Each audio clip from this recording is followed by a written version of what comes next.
La mondialisation libérale consiste principalement en la suppression de toute entrave à la circulation des marchandises et des capitaux, rendant possible les délocalisations, les chantages à l'emploi, et les profits sans précédent des multinationales, au risque de causer la désindustrialisation et le déclin géopolitique des pays occidentaux.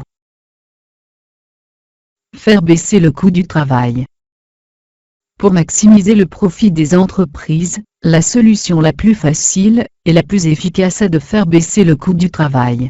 Il existe d'autres moyens pour accroître les profits, l'innovation, la recherche et développement, mais leurs résultats sont incertains et ne peuvent être obtenus qu'à long terme, alors que la réduction du coût du travail permet de générer une augmentation des profits de façon certaine et immédiate. La baisse du coût du travail est obtenue en réduisant les salaires et les charges sociales, et en augmentant le temps de travail.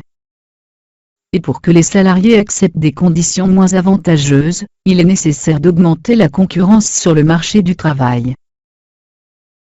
Le but central de la mondialisation, augmenter la concurrence sur le marché du travail.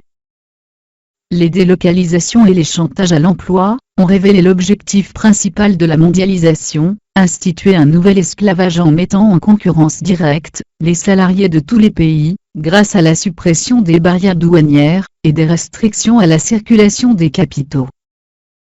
À travers une série d'accords internationaux, établis depuis 1995, dans le cadre de l'OMC, cette déréglementation a permis aux multinationales de dissocier totalement le lieu de production du lieu de vente, en délocalisant les usines en Chine pour vendre les produits en Amérique du Nord ou en Europe, là où se trouvaient les consommateurs, et le pouvoir d'achat. Au début, les délocalisations ne concernaient que les emplois industriels. Aujourd'hui, elles touchent tous les secteurs, y compris le tertiaire, comptabilité, services informatiques, call santé, la haute technologie, ou la recherche et développement.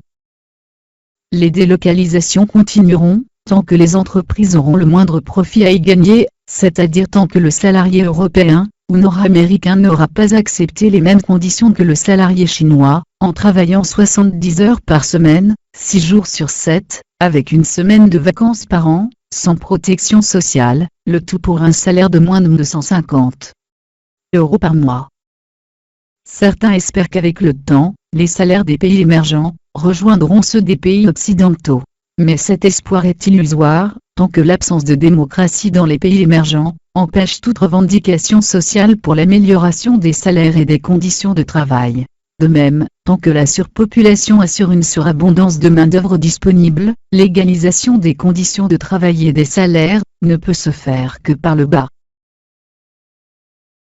Cette baisse massive et durable du coût du travail pour les entreprises rend moins utiles les investissements dans la robotisation des moyens de production, les esclaves coûtant encore moins cher que les robots. Ainsi, les usines délocalisées en Europe de l'Est ou en Chine ressemblent aux usines des années 70, avec un retour au travail à la chaîne des ouvriers.